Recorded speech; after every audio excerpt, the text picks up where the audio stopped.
मैं nutrition experts ने आज फूड जासूस पे नॉर्मल कोक और डाइट कोक के बारे में बताने वाली हूँ कि इन दोनों में क्या डिफरेंस है।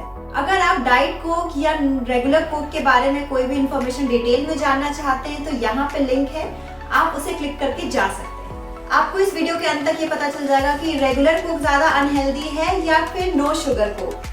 और हाँ, अगर अभी तक आपने मेरा चैनल सब्सक्राइब नहीं किया है तो प्लीज फूड जासूस को सब्सक्राइब करें, क्योंकि ऐसे ही आगे कंपैरिजन वीडियोस भी आती रहेंगी जिससे आपको सारी इंफॉर्मेशन फूड से रिलेटेड पता चलेगा। आगे बढ़ने से पहले मैं बता दूं कि ये वीडियो किसी भी फूड कंपनी से स्पॉन्सर्ड नहीं है। मैं न्यूट्रिशन एक्सपर्ट होने के नाते जो पैक पे इंफॉर्मेशन होता है उसी पे आधारित अपना व्यू देती हूँ, ताकि आपको पता चल सके कि कौन सा प्रोडक्ट हेल्दी है, कौन सा अनहेल्दी है और आप खुद ही प्रोडक्ट चूज कर सके। चलिए अब इन दोनों के बीच में कंपैरिजन शुरू करते हैं। दोनों में ही सेम कार्बोनेटेड वाटर यानी कि सोडा इस्तेमाल किया गया है, तो इसमें कोई भी डिफरेंस नहीं है। और जैसे कि मैंने आपको पहले ही बताया है कि कार्बोनेटेड वाटर जो है आपकी सेहत के लिए बिल्कुल भी हानिकारक नहीं होता है। दूसरा पॉइंट है एसिड रेगुलेटर। दोनों में ही सेम एसिड रेगुलेटर इस्तेमाल किया गया है, इसलिए यहाँ पे भी पॉइंट मैं किसी को भी नहीं दूंगी। तीसरा पॉइंट है शुगर के लिए, और ये आपको जैसे पता है कि जो नॉर्मल रेगुलर कोक होता है उसमें बहुत ही ज्यादा अमाउंट ऑफ शुगर होता है, अराउंड 33 ग्राम्स ऑफ शुगर है इतने से कैन में। और जहाँ तक कि नो शुगर की बात करते हैं तो इसमें आर्टिफिशियल स्वीटनर मिलाया जाता है, तो यहाँ पे मैं पॉइंट रेगुलर कोक को ही दूंगी। तो जैसे कि रेगुलर कोक है इसमें कोई भी प्रिजर्वेटिव नहीं मिलाया गया है, और जो नो शुगर वाला कोक है उसमें प्रिजर्वेटिव 211 मिलाया गया है जिसका नाम सोडियम बेंजोएट है। इसमें प्रिजर्वेटिव इसलिए मिलाया गया है क्योंकि इसमें चीनी नहीं है, और जहाँ तक आपको पता है जो शुगर होता है वो नेचुरल प्रिजर्वेटिव्स होता है, इसलिए जो हमारा मुरब्बा होता है चीनी सिरप में डूबा हुआ होता है तो वो खराब नहीं होता। जितने भी स्क्वैशेस हैं वो भी खराब नहीं होते क्योंकि इसमें चीनी होता है।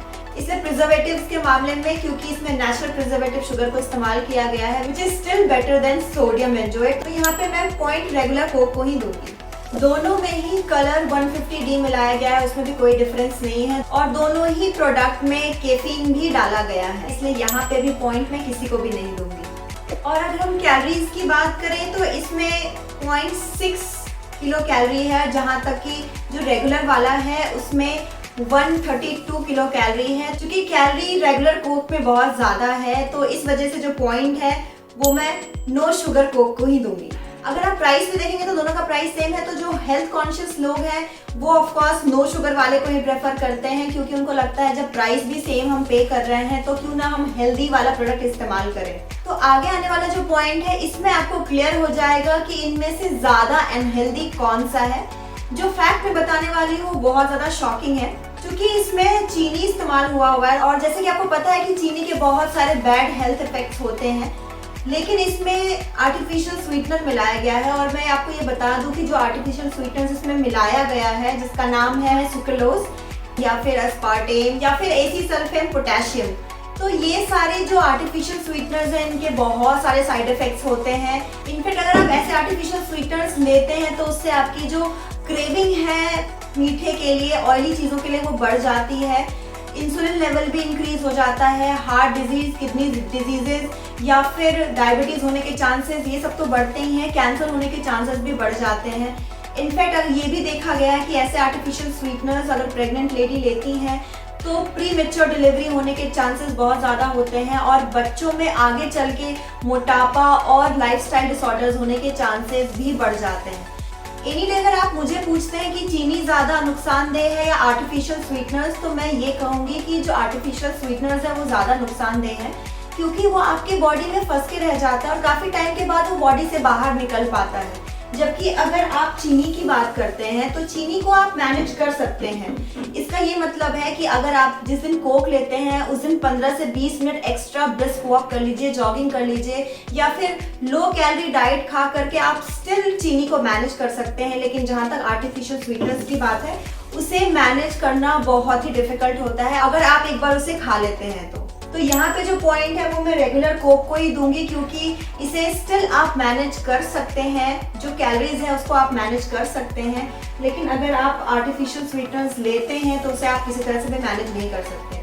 बट फिर भी आपको अगर आप ऐसे देखते हैं इसको कि रेगुलर कोक या फिर डाइट कोक, तो डाइट कोक आपको ज़्यादा हेल्दी लगता है क्योंकि इसे मार्केट भी ऐसे ही किया गया है। इसलिए मैं यहाँ पे डाइट कोक को निगेटिव मार्किंग दूंगी। अगर हम यहाँ पे दोनों के टेस्ट की बात करते हैं तो पर्सनल प्रेफरेंस है, किसी को डाइट कोक पसंद है तो किसी को रेगुलर कोक, तो ये टोटली आपके ऊपर है। एक न्यूट्रिशन एक्सपर्ट की माने तो आप इन दोनों में से कोई भी प्रोडक्ट डेली मत लीजिए, क्योंकि ये आपके हेल्थ के लिए बहुत ही ज्यादा डेंजरस है। अगर आप ओकेजनली लेना चाहते हैं तो इन दोनों में से कोई भी प्रोडक्ट ले सकते हैं, लेकिन मैं आपको बोलूंगी कि रेगुलर कोक अगर आप प्रेफर करें तो आपके लिए ज्यादा बेटर है, क्योंकि जैसे कि मैंने आपको बताया कि इसकी कैलोरी फिर भी मैनेजेबल है। जो 5 साल से छोटे बच्चे हैं उनको मैं बिल्कुल भी लेने के लिए नहीं कहूंगी कि इस तरह के कोई प्रोडक्ट उनको हल्का सा भी दिया जाए, क्योंकि इनमें एडिक्टिव सब्सटेंसेस होते हैं। अगर बच्चे को अगर आप एक बार दे देते हैं तो बच्चा बार बार डिमांड करता है कि मुझे कोक पीना है, और अगर आप बचपन से ही उनको ऐसी अनहेल्दी चीजें देते हैं तो उनके फ्यूचर में लाइफस्टाइल डिसऑर्डर होने के चांसेस बहुत ही ज्यादा बढ़ जाते हैं। अब सवाल आता है कि अगर आप डायबिटिक हैं तो कौन सा वाला प्रोडक्ट आपके लिए ज्यादा सूटेबल है। अगर आप डायबिटिक हैं तो जो नो शुगर वाला है वो आप ओकेजनली ले सकते हैं, वैसे आप अवॉइड कीजिए लेना। अगर आपको बहुत ज्यादा क्रेविंग हो रही है तो आप वंस इन अ मंथ इसको ले सकते हैं। तो कैसी लगी मेरी वीडियो प्लीज कमेंट बॉक्स पे लिख के जरूर बताएं, और साथ ही साथ अगर आपको कोई सवाल पूछना है तो वो भी आप मुझे कमेंट बॉक्स पे लिख के पूछ सकते हैं। मेरे चैनल को सब्सक्राइब जरूर कीजिए, लाइक कीजिए और बेल आइकन दबाना ना भूलें। अगर आप मुझसे पर्सनली कनेक्ट होना चाहते हैं तो foodjasus.mera.link पे जाकर आप मुझसे पर्सनली कनेक्ट कर सकते हैं। आप मुझे सोशल मीडिया जैसे कि फेसबुक, इंस्टाग्राम और ट्विटर पे भी फॉलो कर सकते हैं। और हाँ, जाते जाते मैं आपको एक और चीज बता दूं, कंट्रोल पोर्शन इज की। आप हर चीज खा सकते हैं अगर आप कंट्रोल पोर्शन में लेते हैं तो।